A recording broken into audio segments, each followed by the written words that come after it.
नमस्कार दोस्तों। आज हम बात करेंगे कि लग्नेश अगर लगन में बैठा हो तो उसके क्या रिज़ल्ट हो। अगर डिफरेंट प्लैनेट्स लग्नेश बन जाते हैं, लगन भाव के स्वामी बन जाते हैं, तो उनका फल कैसे हम प्रेडिक्ट करें, कैसे हम समझे, कैसे चीज़ों को समझे।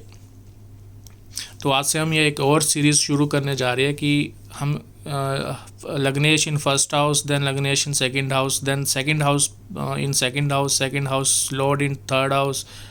इस सारी सीरीज़ को हम आज से शुरू कर रहे हैं। तो आज जो हम डिस्कस करेंगे वह डिस्कस करेंगे कि अगर लग्नेश फर्स्ट हाउस को लेके चलेंगे, फर्स्ट हाउस के लॉर्ड को लेके चलेंगे कि फर्स्ट हाउस का लॉर्ड जिसको हम लग्नेश बोलते हैं, अगर वो अपने ही घर में बैठा हो, और हर प्लैनेट के बारे में देखेंगे और फर्स्ट हाउस के साथ उसको जोड़कर उसको समझने का प्रयास करेंगे कि फर्स्ट हाउस का स्वामी अगर फर्स्ट हाउस में बैठा हो, चाहे कोई भी प्लैनेट हो, हर प्लैनेट के बारे में हम थोड़ा थोड़ा डिस्कस करेंगे और समझने का प्रयास करेंगे उससे क्या प्रेडिक्शन निकलती है। तो ये आज से यह सीरीज़ शुरू कर रहे हैं और हमारा प्रयास यही है कि जो नए सीखने वाले हैं उनके लिए बहुत इम्पोर्टेंट सीरीज़ होने वाली है यह, और प्रेडिक्शन करने में बहुत हेल्पफुल होगा। तो आज हम सबसे पहले जो हमारा टॉपिक रहेगा कि फर्स्ट हाउस का स्वामी, लगन भाव का स्वामी जिसको हम लग्नेश बोलते हैं, अगर वो अपने ही घर में बैठा हो, फर्स्ट हाउस में बैठा हो, तो हम क्या क्या उसके रिज़ल्ट समझ सकते हैं, क्या प्रेडिक्शन निकाल सकते हैं। देखिए, आगे बढ़ने से पहले सबसे पहले मैं आपको ये बता देता हूँ, ज्योतिष में यह रूल आता है कि जो भी भाव का स्वामी, किसी भी भाव का स्वामी अगर वो अपने ही भाव में बैठे, अपने भाव में होता है, तो उस भाव को बली कर देता है, उस भाव को स्ट्रॉन्ग कर देता है। बली और स्ट्रॉन्ग करने का यहाँ तात्पर्य है कि वो उस भाव के जितने भी चीज़ें हम विचारते हैं, जहाँ उस भाव से रिलेटेड जो जो सिग्निफिकेटर्स होते हैं, वह चीज़ें हमारे जीवन में हमें प्राप्त होती है बड़ी स्मूथली से। तो इस प्रकार से इस रूल को समझना चाहिए। और आगे बढ़ते हुए जैसा कि हम फर्स्ट हाउस के लॉर्ड का आज बात करेंगे, तो फर्स्ट हाउस के बारे में भी आपको पता होना चाहिए कि फर्स्ट हाउस से हम क्या क्या देखते हैं। देखिए, फर्स्ट हाउस कुंडली का सबसे मोस्ट इम्पोर्टेंट हाउस होता है और फर्स्ट हाउस का जो स्वामी होता है वो भी सबसे मोस्ट इम्पोर्टेंट ग्रह माना जाता है। इसको हम लगन बोलते हैं। लगन इज़ यू, मतलब यह आपको दर्शाता है, जिसकी यह कुंडली होती है जातक को दर्शाता है। क्योंकि जीवन में जब उसका जन्म होता है तो फर्स्ट हाउस जन्म को भी दर्शाता है, जो आपका इस जन्म, इस समय, इस जीवन में जो आपका जन्म हुआ है उसको दर्शाता है, आपके शरीर को दर्शाता है। तो इस जीवन में जब आप आए हो, आपकी जो शुरुआत है कैसी रहेगी, जीवन में कहाँ तक पहुँचोगे, किस लेवल तक आपकी उन्नति होगी, प्रोग्रेस होगी, जीवन में जितनी समस्याएं, किस प्रकार की समस्याएं आएंगी और किस प्रकार से आप उसका हल करोगे, कैसे उसका आप सामना करोगे, यह सब फर्स्ट हाउस से विचार किया जाता है।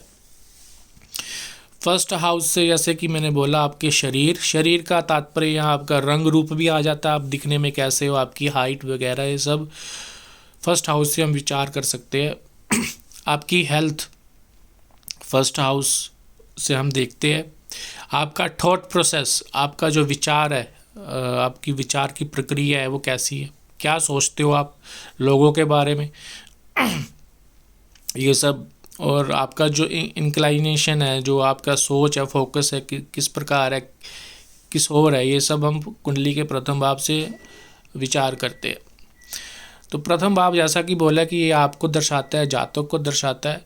तो जातक को दर्शाने का ये महत्व या तात्पर्य है कि बिना जातक के लिए अगर आप खुद से अगर उस चीज़ को नहीं करोगे, वह चीज़ आपके जीवन में नहीं आएगी। तो लगन और लग्नेश is very very important in your horoscope. तो आज हम उसी के ऊपर चर्चा करेंगे। जैसा कि फर्स्ट हाउस के बारे में मैंने आपको बता दिया कि मुख्य बातें हम क्या क्या देखते हैं। अगर प्रथम भाव का स्वामी अपने ही भाव में बैठा हो, लगन भाव का स्वामी मीन्स लग्नेश लगन में ही बैठा हो, तो उसके क्या क्या फल होंगे हर ग्रह के मैं आपको बताऊंगा। सबसे पहले हम सूर्य के ऊपर बात करते हैं। सूर्य जैसा कि ग्रहों में इसकी संज्ञा राजा की तरह दी गई है। तो राजा का जो स्वभाव होता है, जैसा कि पराक्रमी होता है, फर्स्ट हाउस में अगर बैठा हो, फर्स्ट हाउस का स्वामी बनकर, सेल्फ डिपेंडेंट होता है, किसी के ऊपर निर्भर नहीं होता है, खुद से वो अपने डिसीज़न लेता है और खुद के प्रयत्न से, स्वयं के प्रयत्न से जीवन में उन्नति को प्राप्त करता है और अच्छे लेवल तक जीवन के ऊंचाइयों को प्राप्त करता है। अगर लग्नेश चंद्रमा हो और लगन में ही बैठा हो तो उससे हम क्या समझे? अगर लग्नेश चंद्रमा हो, लगन में बैठा हो, तो चंद्रमा चंचलता को दर्शाता है। चंचलता मीन्स की instability in your thought process, क्योंकि हम फर्स्ट हाउस को देख रहे हैं, तो first house your thought process और हेड है, तो आपकी जो विचारों में चंचलता रहेगी। फर्स्ट हाउस जैसा कि ये आपके रूप रंग के बारे में दर्शाता है, तो चंद्रमा सुंदर प्लैनेट है और किसी की हम तारीफ़ करते तो हम बोलते हैं ना कि आप चांद का टुकड़ा हो। तो चंद्रमा अगर फर्स्ट हाउस में बैठा हो लग्नेश बनकर तो सुंदरता आती है और चंचलता आती है। चंचलता कहाँ आती है? उसके थॉट प्रोसेस में, स्टेबल नहीं रहते उसके थॉट्स, ठीक है। दूसरा उसका फोकस होता है घूमना फिरना, उसको पसंद करता है, वो लाइक करता है। अगर लग्नेश शुक्र हो, शुक्र अगेन एक सुंदर प्लैनेट है, लग्जरी को रिप्रेजेंट करता है। ऐसा जातक अगर शुक्र लग्नेश बनकर लगन में बैठा हो तो वो सुख जैसी चीज़ों को लाइक करता है, फिजिकल एक्टिविटीज़ को लाइक नहीं करेगा।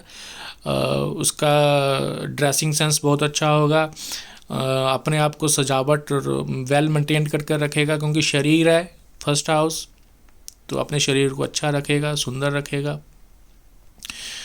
और बोलने में अच्छा होगा, मीठा होगा, सॉफ्ट स्किल्स होंगी। दूसरा दिखने में सुंदर होगा, उसकी जो चॉइसेस होंगी अच्छी होंगी, क्योंकि शुक्र लग्जरी को दिखाता है। ड्रेसिंग सेंस जैसे मैंने आपको बताया, पहनावा वगैरह।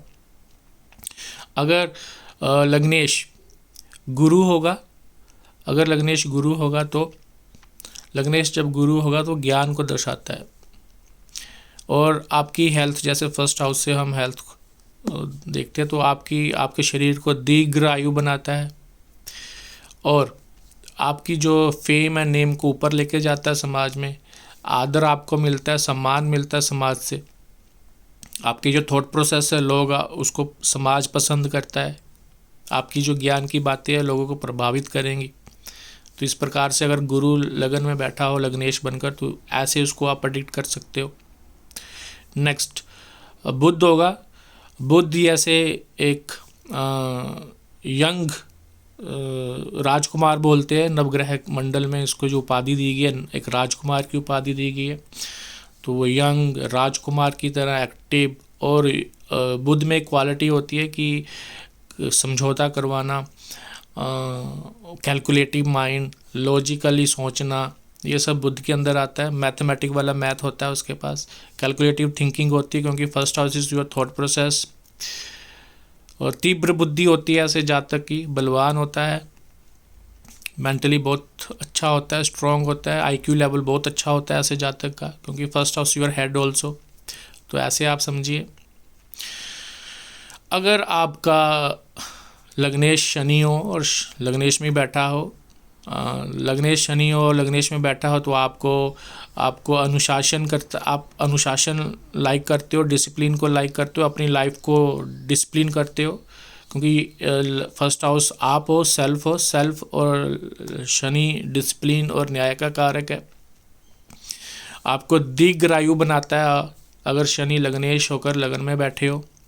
तो इस प्रकार से जो मैंने आपको यह बताया कि इस प्रकार से आप ग्रहों को लेकर, अगर डिफरेंट ग्रह लग्नेश और लगन में बैठे हो तो आप उसको प्रेडिक्ट कर सकते हो। यहाँ पर मैं आपको एक चीज़ और यह बताना चाहूँगा। अगर मैलेफिक प्लैनेट अगर लग्नेश बनते हैं और अपने ही घर में बैठे होते हैं, नो डाउट कि वो उस घर को स्ट्रॉन्ग करेंगे, तो वो इन टर्म्स ऑफ मटेरियल चीज़ों को, मटेरियलिस्टिक चीज़ों को स्ट्रॉन्ग करेंगे, बट वो हेल्थ पर भी थोड़ा प्रभाव डालेंगे, क्योंकि उनका जो नेचुरल जो नेचर होता है वो मैलेफिक होता है।